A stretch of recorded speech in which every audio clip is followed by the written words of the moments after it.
What's up everyone, welcome back to another video. In this video I'm going to talk about how to recover deleted voicemail on your iPhone.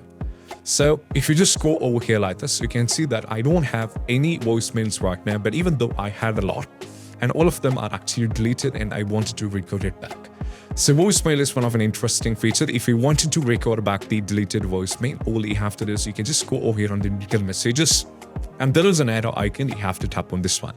And right now, these are some of the very earliest conversation that I made, and these are some of the voicemails that I've received.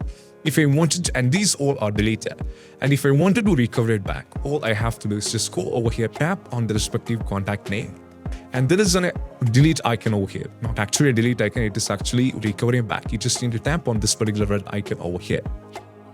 And right now, it can just similarly fall over here as well for another one. You can just go over here and there is an option to tap on the red icon over here. So if we go back over here, we can see these are the 2 recently recovered voicemails on my iPhone. So this is how we can do this. And if you find this video helpful, don't forget to subscribe and click on the bell icon for more of these kind of videos. That's it. Bye bye.